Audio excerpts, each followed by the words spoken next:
This is America in the Morning from Westwood One. Good morning, I'm John Trout. It's Friday, April 11th, 2025. Here's what's coming up on America in the Morning. Despite a rough day on Wall Street, the president says he's happy with the state of his tariffs at a White House cabinet meeting. I'm John Stolnis in Washington. Tragedy in New York on the Hudson River. A tourist helicopter crashes. 6 people are dead. I'm Jeff McKay. Members of Congress on board an aircraft that clips wings with another plane. They're fixing the wing now. I'm Clayton Neville.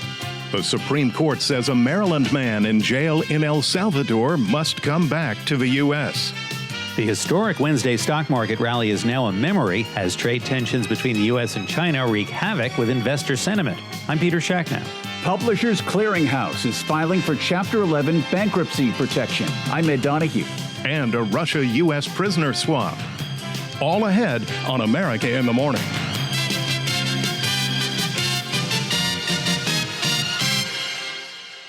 President Trump told his cabinet he's pleased with the response by other nations to his tariff regime. Despite another down day on Wall Street, John Stolnis has more from Washington.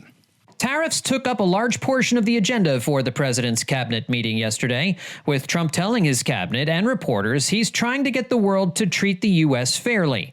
As countries come to the table to negotiate trade deals, the president was asked if his Liberation Day tariffs will go back into effect once the 90 days are up and no deal has been reached. Well, that's what would happen. I mean, if we can't make the deal that we want to make or we have to make or that's good for both parties, it's got to be good for both parties, and then we go back to where we were. Treasury Secretary Scott Bessent noted Wednesday's nearly 3,000-point stock market surge and shrugged off the Dow's 1,000-point drop yesterday amid more promising economic indicators. As we go through the queue and settle with these countries that are going to bring us their best offers, we will end up in a place of great certainty over the next 90 days on tariffs.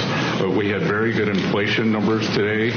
Oil's down. We had a successful bond market. So I don't see anything unusual today. Commerce Secretary Howard Lutnick says Trump's tariff threats are bringing dozens of countries to the negotiating table. So we have so many countries to talk to. It is it's incredible. I think Scott and I'm not sure we could ever have enough time in the day to talk to all these countries because they want to talk and they want to talk now. However, China is not one of them. And even as the trade war between the two nations escalates, the president sounded a hopeful tune. All we're doing is putting it back in shape. We're resetting the table. And I'm sure that we'll be able to get along very well. I have great respect for President Xi. He's been, in a true sense, he's been a friend of mine for a long period of time.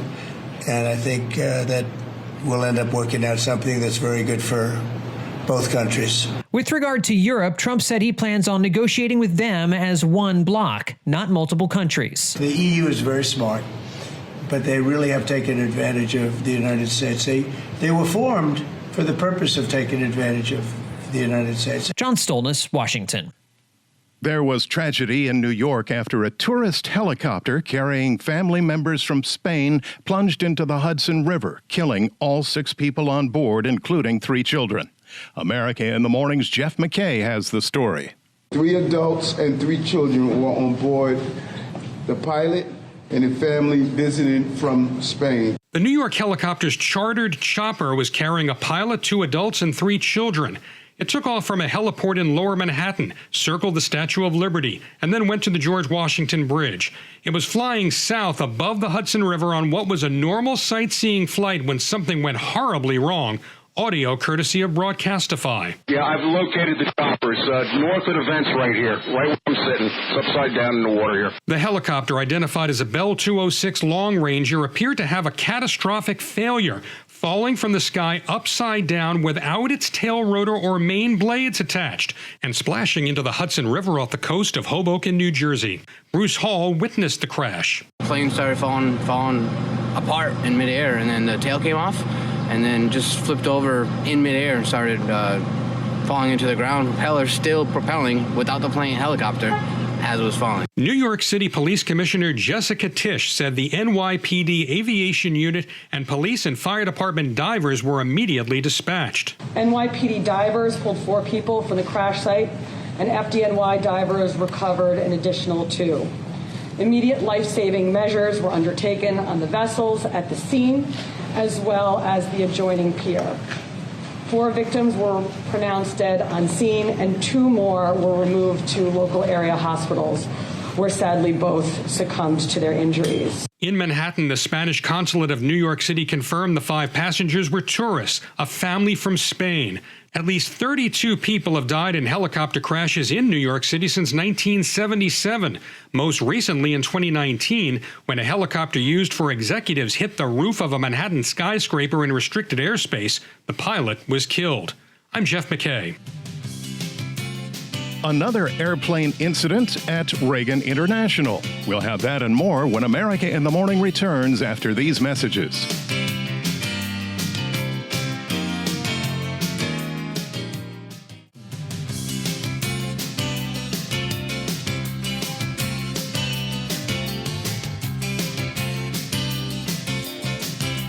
This is America in the Morning. Summer, balmy-like temperatures in the south, but will it continue? Here's AccuWeather.com meteorologist LaTroy Thornton.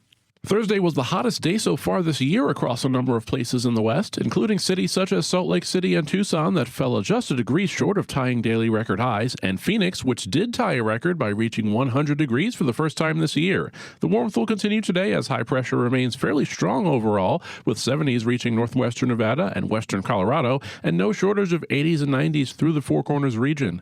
In fact, temperatures should peak in many places later today under yet another day of sunshine, with even more areas of southwestern Arizona likely to reach the century mark. However, a storm over the northwest will force the core of the heat a bit farther to the east on Saturday, taking temperatures a bit closer to historical averages for southern Idaho and most of Nevada and interior California. For today, that storm is expected to spark some widely separated thunder showers from eastern Oregon into Idaho as a bit of rain continues in northern and western portions of Washington. Stormy conditions are in store for parts of the southeast as well, with a cold front clearing the coast through the day. This feature will lead to some risk for severe thunderstorms, with strong winds and some hail from Florida's Big Bend north and east into the Virginia Beach area of southeastern Virginia this afternoon before those storms push offshore. Look for showers and a thunderstorm from western South Carolina into northern Alabama, with showers extending northward through Tennessee and Kentucky into western West Virginia, Pennsylvania, and New York. Steadier rain is expected at times to the east of those zones right to the coast, with some snow mixing in over mainly northern New England. In Denver, expect a warmer day today with sun, the high of 83 close to the record of 85 from 2023. It's looking cooler instead for the nation's capital, with rain, a freshening breeze, and a high of just 51. I'm AccuWeather.com meteorologist LaTroy Thornton. Remember to follow us wherever you get your podcast. You can listen on your preferred platform. Just search America in the Morning in your favorite listening app. The Supreme Court on Thursday upheld a lower court's decision to facilitate the return of Kilmar Abrego Garcia, the Salvadorian national who was living in Maryland when he was taken into custody by Immigration and Customs Enforcement agents and sent to a prison in El Salvador, where federal officials sent hundreds of suspected criminals and gang members last month. It was believed that Garcia was an alleged member of the MS-13 gang, but his attorney says he has no known gang ties. A U.S. district judge ordered federal officials to facilitate his return back to Maryland in a Monday order, calling his deportation wholly unlawful. However, the Justice Department appealed that decision to the U.S. Supreme Court, which said the Trump administration must return him to Maryland. Federal court filings say Garcia fled El Salvador to escape gang violence after he was threatened with death and illegally entered the U.S. in 2011 and settled in Maryland, becoming a construction worker. Well, it's happened again. Another plane incident at Washington, D.C.'s Reagan Airport. Correspondent Clayton Neville reports 2 planes clipped wings prior to takeoff with members of Congress on board. It's the latest of incidents and close calls at Reagan National Airport. 2 planes clipped wings while taxiing on the runway. No injuries reported. One of the flights, Flight 5490, was headed to Charleston, South Carolina. That according to FlightAware. The other flight, 4522, was headed to JFK International Airport in New York. Both American Airlines flights. 6 members of Congress were on board one of the planes, including Congresswoman Grace Meng, who posted a video on social media from the airport. Hi, everyone. I'm okay. Everyone on the flight is okay. They're fixing the wing now. Everyone's safe. Thanks. Congressman Josh Gottheimer was on board, and he posted on X, just a reminder, recent cuts to the FAA weaken our skies and public safety. And Congressman Nick LaLota also posted on X, writing, serving in Congress has come with some once-in-a-lifetime experiences, like just now, while stationary on the runway at DCA, another plane bumped into our wing. I'm Clayton Neville. What was up is now down again on Wall Street. Business News is next when America in the Morning returns after these messages.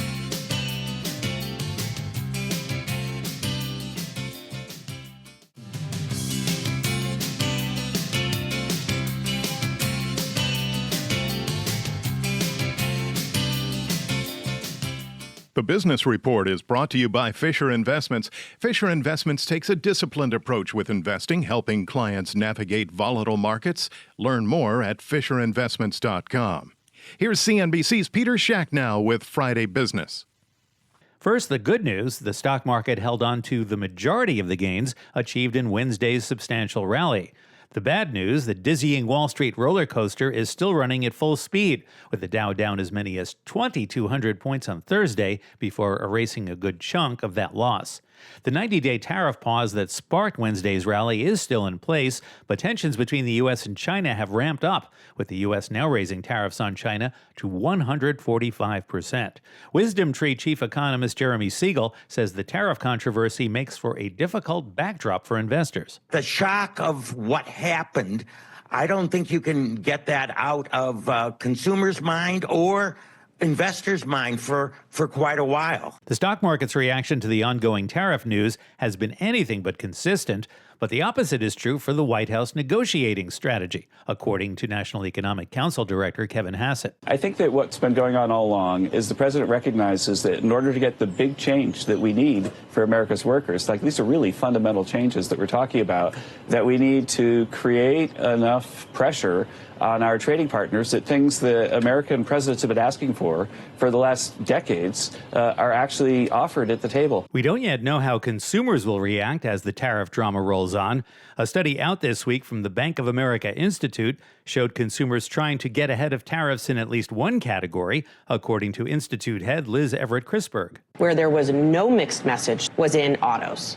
And auto sales went up fairly significantly, but if you look at the daily data, so in those 6 days between the 26th when they were announced and the second when they were going into account, our applications for vehicles, for consumer vehicle loans, was up 23% in just those 6 days. Consumers did find some cheaper prices in March, the government reporting that the Consumer Price Index unexpectedly fell by 0.1% last month. That hasn't happened in nearly 5 years, and of course does not reflect the complete impact of the tariffs. That controversy hasn't stopped one U.S. company from doing business with an Italian rival. Capri Holdings, the company behind Michael Kors and Jimmy Choo, is selling its Versace brand to Italy's Prada in a $1.4 billion transaction. On today's watch list, another inflation report, with the government releasing the March Producer Price Index at 8:30 Eastern Time. It is the kickoff of corporate earnings season, with the big banks leading the way. J.P. Morgan Chase, Wells Fargo, and Morgan Stanley all reporting quarterly results this morning. And the Coachella Music Festival begins today in Indio, California. Last year, the festival generated more than $115 million in ticket, beverage, and food sales, as well as contributing substantially to the local economy. CNBC's Peter Schacknow. When we return on America in the Morning, the prize patrol. Could you be the next sweepstakes winner? And prisoner swap with Russia. When America in the Morning returns after these messages.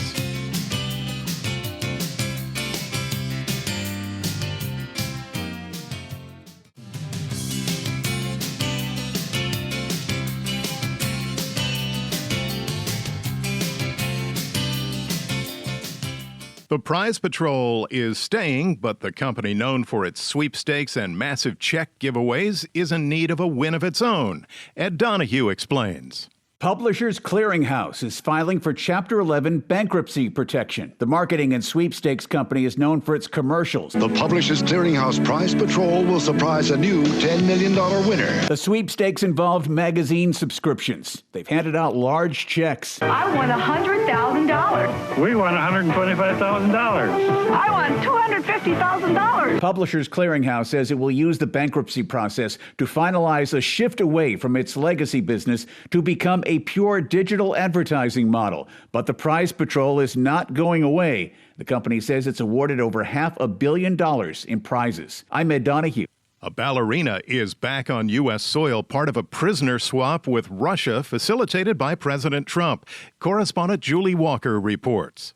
A prisoner swap between Moscow and Washington frees Kristina Karelina, a ballerina who is a U.S.-Russia dual national. She was convicted of treason on charges stemming from a donation of about $52 to a charity aiding Ukraine. President Trump credits the involvement of the UFC CEO. Dana White called me and he said it's the friend or the relationship of one of the fighters for UFC or one of the fighters.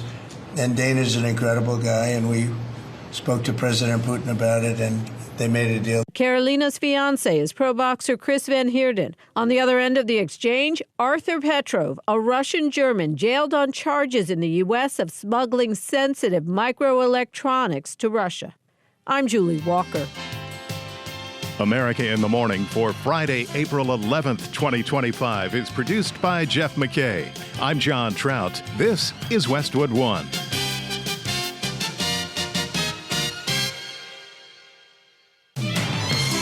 This is America in the Morning from Westwood One. I'm John Trout. Coming up this half hour. House Republicans approve a Trump-backed spending plan. Our big, beautiful bill. I'm Jim Roop. The U.S. House votes on legislation that would require proof of citizenship to cast a ballot in federal elections. I'm Clayton Neville. The European Union has said it will put tariff retaliation measures on hold for 90 days. I'm Lawrence Brooks. Egg prices increased to a record high. I'm Hayat Panjwani. GM to shut down Detroit EV factory, at least temporarily. I'm Chuck Palm. Health and Human Services Secretary Robert F. Kennedy Jr. says his department will determine the cause of autism by September. Ed Donahue, Washington. Back after these messages.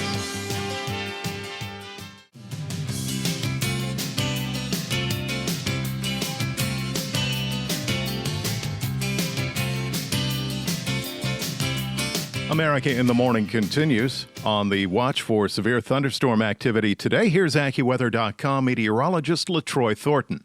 Following the return of organized severe weather on Thursday, the storm responsible for those damaging winds and hail from the northwestern suburbs of St. Louis and parts of southern Indiana into Alabama and Georgia now pushes toward the east coast. This storm will remain strong enough to provide one more day of a severe weather risk today, with storms this afternoon that may contain hail and some damaging wind gusts from far southeastern Virginia near and along the coast through the Big Bend to Florida.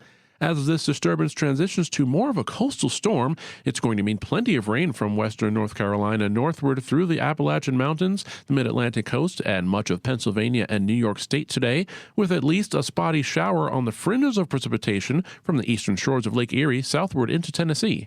Rain does end later this morning from Boston through Cape Cod, and a mix of rain and snow winds down over northern New England as well, with snow the most likely to hold on into the afternoon hours over the Adirondack Mountains in northern New York. Into Saturday, strong onshore winds will accompany rain and drizzle, with some coastal flooding likely from the Delmarva Peninsula into Boston Harbor, and a general inch or more of rain from eastern Virginia through eastern Pennsylvania and Connecticut and southeastern Massachusetts as well.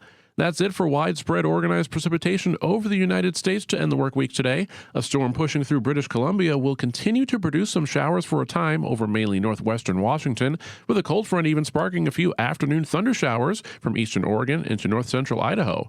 Otherwise, record-challenging warmth continues in the southwest today, with widespread 80s and 90s in store and another day of triple-digit heat in Phoenix. That's the weather across America. I'm AccuWeather.com meteorologist LaTroy Thornton. Follow us wherever you get your podcasts. Listen on your favorite platform. Just search America in the Morning in your favorite listening app. In Washington, The U.S. House worked through the night, but on Thursday morning had enough votes to narrowly pass a budget resolution in a first step toward President Trump's dream spending plan. Jim Roop has details. There were a few Republican holdouts as the bill passed 216 to 214. Representatives Victoria Sparks of Indiana and Thomas Massie of Kentucky joined with Democrats in voting no. Speaker Mike Johnson praised the hard work that went into the successful vote. This process has required a lot of close consultation between the White House and the Senate. And all of that has been necessary because we want to make sure that we are delivering on our shared goals. The measure, which already passed in the Senate, calls for tax cuts, an increase in immigration enforcement by $175 billion, $150 billion for defense spending, and raise the debt limit. Texas Republican Jody Arrington says, however, it's not just about giving the president resources for defense spending or border security. I would say, most importantly, it's putting our nation on a path to balance, because if we bankrupt this country, nothing else matters. Democrat Representative Alexandria Ocasio-Cortez says this bill and everything the GOP has been doing in the first 100 days is setting them up to lose their majority. I don't even know if they want to keep their majorities next year more than they are here to enrich themselves. And everyone should be enraged at that. But Johnson says when the voters went to the polls in November, this is the legislation they wanted. In November, the American people delivered unified government to the Republican Party. They returned President Donald J. Trump to the White House. They gave us control of the House and the Senate, and we are going to make good by that. We have a big responsibility. Massie, one of the Republican no votes, calls the bill a framework for financial collapse. I'm Jim Roop. The U.S. House has also passed legislation that would require proof of citizenship to register to vote in federal elections. Correspondent Clayton Neville reports the move comes after a series of contentious speeches on the House floor. Anyone who votes for this bill will go down in the history books with the likes of Confederate politicians, Jim Crow advocates, and white supremacists as bigots. I urge my colleagues to vote no. And bless my colleagues' hearts on the other side of the aisle, using married women as a gotcha for voting. I've never had to bring my birth certificate to prove that I was a registered voter. I have an ID that has a different name than my birth certificate. And also, since we're using women as bait here, maybe in the next round of debates, they could explain to us exactly what a woman is. The SAVE Act passed the House by a vote of 220 to 208, with 4 Democrats voting in favor. Democratic Congressman Joe Morelli was not one of those 4. The SAVE Act will make it harder for American citizens to vote, to make it harder for married women to vote, to make it harder for service members, students, rural Americans, senior citizens, Native voters, survivors of natural disasters, and survivors of domestic abuse to vote. The bill would require proof of citizenship to register to vote in federal elections and aligns with actions taken by President Trump on that front since he's been in office in the second term. The American people have spoken very clearly that they believe only American citizens should vote in American elections. There's nothing controversial about that. Republican Congressman Chip Roy is behind the measure that would also require states to establish a program to remove undocumented migrants from existing voter rolls and would allow American citizens to sue election officials who don't follow proof of citizenship requirements. The American people know that the DMV is very good at giving driver's license to illegal aliens because we know it to be true. We know that there are people who have been indicted for voting illegally. We know that there are voter rolls with massive numbers of people who are illegally present in the United States. In the Senate, the fate of the legislation is up in the air. Senator Mike Lee proposed a companion bill earlier this year. I'm Clayton Neville. Thursday, another tough day to swallow on Wall Street, where stocks sank following Wednesday's historic gains. In the White House, during a cabinet meeting, President Trump clarified that tariffs on goods imported from China were higher than previously known, at 145%, and downplayed the stock market turmoil as what he described as transition problems, saying that overall the nation is in very good shape. In Europe, the nations of the European Union have taken a step back. Correspondent Lawrence Brooks reports on Europe's pause on retaliatory tariffs against the United States. The European Union has said it will put tariff retaliation measures on hold for 90 days to match President Donald Trump's pause on his sweeping new tariffs. Speaking at a press conference in Brussels, Commission spokesperson Olaf Gills said Europe is ready to strike a deal with the US. We appreciate that you have brought this pause on so-called reciprocal tariffs, and we in turn are now pausing our proposed countermeasures. We're ready to make deals. Let's talk. Trump had imposed a 20% levy on goods from the EU as part of his onslaught of tariffs against global trading partners. EU member countries then voted to approve a set of retaliatory tariffs on $23 billion in goods in response. Tariffs are taxes. They are bad for business and worse for consumers. They are disrupting supply chains. They bring uncertainty for the economy. Jobs are at stake, prices up. Nobody needs that on both sides, neither in the European Union nor in the United States. But on Wednesday, Trump said he would pause his tariffs for 90 days to give countries a chance to negotiate solutions to US trade concerns. Countries subject to the pause will instead face Trump's 10% baseline tariff. I'm Lawrence Brooks. Gas prices down, egg prices up. That and more when America in the Morning returns after these messages.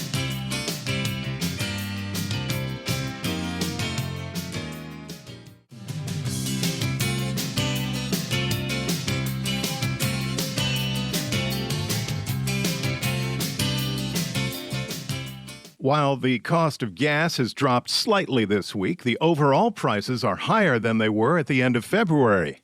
AAA says the average cost of a gallon of regular nationwide is $3.22, down 4 cents from a week ago, but still up 18 cents from last month. In 4 states, California, Oregon, Washington State, and Hawaii, gas prices average over $4. 16 states have gas averaging below $3, with Mississippi having the overall lowest gas price in the nation. Gasoline's only trickling lower than the average price of oil. West Intermediate crude, nearly $72 a barrel April 3rd. Now, 8 days later, it's plunged to just above $59 a barrel. Well, from the gas pump to the supermarket, and we've unfortunately breached a new record high for egg prices. Correspondent Haya Panjwani reports. Egg prices increased to a record high. U.S. egg prices increased again last month to reach a record-setting $6.23 per dozen. That's despite President Donald Trump's predictions, a drop in wholesale prices, and no egg farms having bird flu outbreaks. The prices reported in the Consumer Price Index may not decline until after Easter because demand remains high. Industry experts were expecting retail prices to fall because wholesale egg prices dropped significantly in March. Trump tried to take credit for the wholesale price drop, but experts say the president's bird flu plan that focuses on strengthening egg farmers' defenses against the virus is likely to be more of a long-term help. I'm Haya Panjwani. The situation in the capital city of the Dominican Republic gets worse by the hour. More than 200 people now are confirmed dead in the collapse of a roof at a nightclub, and rescue teams have called off the search for any more survivors. Following the story this week, correspondent Donna Warder reports on the latest. Rescue worker Ramon De Leon says the aftermath of Tuesday's collapse of the roof at the Jet Set nightclub in Santo Domingo reminds him of the earthquake in Haiti in 2010, with a number of dead and desperate people asking for help. The director of the Center of Emergency Operations says the death toll is now past 215. Meanwhile, dozens of people are still searching for their loved ones. Dr. Julio Enron, director of the Ney Arias Laura Hospital, says many of those hospitalized were trapped for 6, 7, 8 hours under rubble with multiple fractures, various injuries, and bleeding. Andron says it'll be another several days before they know if they're out of danger. The government says it's now in the recovery phase of the search. Authorities say more than 180 people were pulled from the rubble alive. I'm Donna Warder. Changes are coming on how the nation screens some of its new arrivals. The Trump administration plans to look for anti-Semitic activity in granting immigration benefits. Correspondent Julie Walker reports. The U.S. Citizenship and Immigration Services says the Trump administration will immediately start considering anti-Semitic activity on social media and physical harassment of Jewish people as grounds for denying immigration benefits. The federal agency will begin screening the social media activity of immigrants that request benefits, including those applying for lawful permanent resident status, foreign students, and people affiliated with the educational institutions it links to anti-Semitic activity. The notice raising alarms for immigration and free speech advocates because it appears to expand the government's reach in social media surveillance to people already vetted and in the U.S. legally. I'm Julie Walker. General Motors has announced a temporary layoff of over 200 auto workers at their Detroit electric vehicle assembly plant, but not because of tariffs. To explain why, here's Chuck Palm with today's tech news. General Motors is laying off 200 workers temporarily at the company's all-electric plant in Detroit as it adjusts to market demands. A source at GM told Fox Business that the Factory Zero assembly plant will be placed on a temporary layoff and that they may be eligible for subpay and benefits in accordance with the GM UAW national contract. GM invested more than $2.5 billion in the factory, which employs about 4,500 workers. This announcement comes a week after GM had plans to add several hundred temporary workers to maximize production of light-duty trucks at its Fort Wayne, Indiana assembly plant in response to President Trump's latest round of auto tariffs. A spokesperson at GM said the layoffs are not related to tariffs. Instead, the dedicated EV factory with contiguous battery assembly is adjusting its production to align with market dynamics. The factory manufactures EV versions of the Hummer pickup and Chevrolet's Silverado. Find me at chuckpalm.com. Friday Sports is in on America in the Morning. Here's our Robert Workman. The 89th Masters is underway. Justin Rose matched his personal best at Augusta National with a 7 under 65 Thursday, good for a 3-stroke lead after day one. That's his record-setting 5th time atop the leaderboard after the first round at the year's first major. Baseball, the Angels tattooed the Rays 11-1. 3 different players homered twice each for the Halos. Mike Trout, Taylor Ward, and Joe Adell, who hit both of his in an 8-run 5th inning. You know what's crazy is guys just grinded through their at-bats, were aggressive on their pitch, and before you know it, I was up to bat again and feeling good, and that's just one of those things, but I don't think I've ever done that, so it's pretty cool.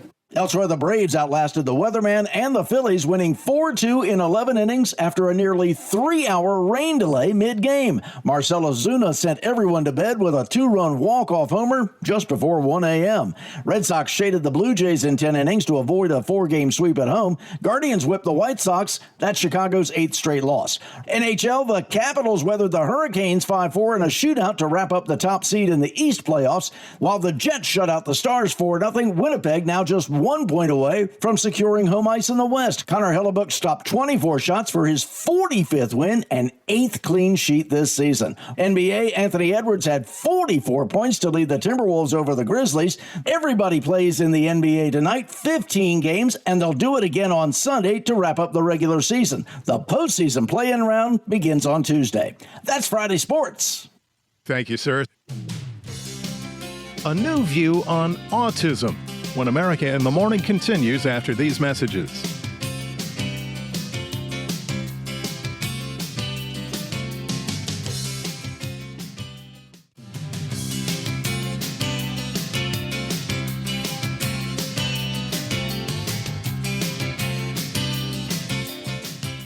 The head of Health and Human Services says as numbers continue to grow, the government will be taking a new look into autism. Correspondent Ed Donahue reports.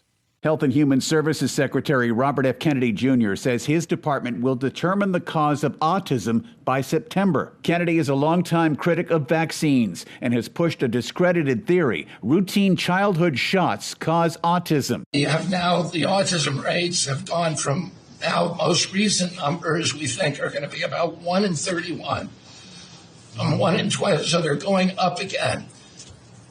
From 1 in 10,000 when I was a kid. And we are going, at your direction, we are going to know by September. We've launched a massive testing and research effort that's going to involve hundreds of scientists from around the world. He shared the plans with President Trump during a televised cabinet meeting. The president says something artificial is doing this. You stop taking something, you stop eating something, or maybe it's a shot, but something's causing it. Decades of research concluded there is no link between vaccinations and autism. Leading autism advocacy groups agree. Kennedy did not give any details on how this study will be different or what researchers will be involved. Ed Donahue, Washington. To the theaters this weekend, where another movie about an average guy getting revenge is about to debut. Kevin Carr has a sneak peek at The Amateur. Oscar winner Rami Malek takes a stab at the everyman seeking revenge thriller with the new movie The Amateur. Charlie, I think you need to see this. Malek plays a CIA agent whose wife is killed in a terrorist attack. Seeking retribution, he wants to be trained in the field so he can go after the men who killed her. I want to face my wife's killers, look them in the eyes, and balance the scales. The everyman's revenge genre is popular, though the story still relies on his character to be an IT genius for the CIA. He practically invented half of our surveillance. Maybe y'all misjudge this individual. But beyond that, a significant portion of the film plays out like a standard spy story with few standout thrills. I don't think you could beat a 90-year-old nun in an arm wrestling match. It's not uncommon for a movie to present its best moments in the trailer, but The Amateur practically turns this into an art form. You have the wrong person. No. I have exactly the right person. Not only does the trailer telegraph every satisfying moment, but it does so with better pacing and writing than the full-length feature. If you jump really fast, you might survive the blast. Malek seems bored throughout the movie, and the muted, dimly lit cinematography doesn't help. What could have been vibrant and thrilling is presented in shades of gray. You're just a nerdy fellow that works on computers. There's a decent story hiding somewhere in The Amateur, but you'll need an expert spy to find it. No, it's the CIA. I gotta trust that they'll make the right call. The Amateur gets 2 encryption codes out of 5. I'm Kevin Carr, and that's the way I see it. That's our show for today, Friday, April 11th, 2025. America in the Morning is produced by Jeff McKay. I'm John Trout. This is Westwood One.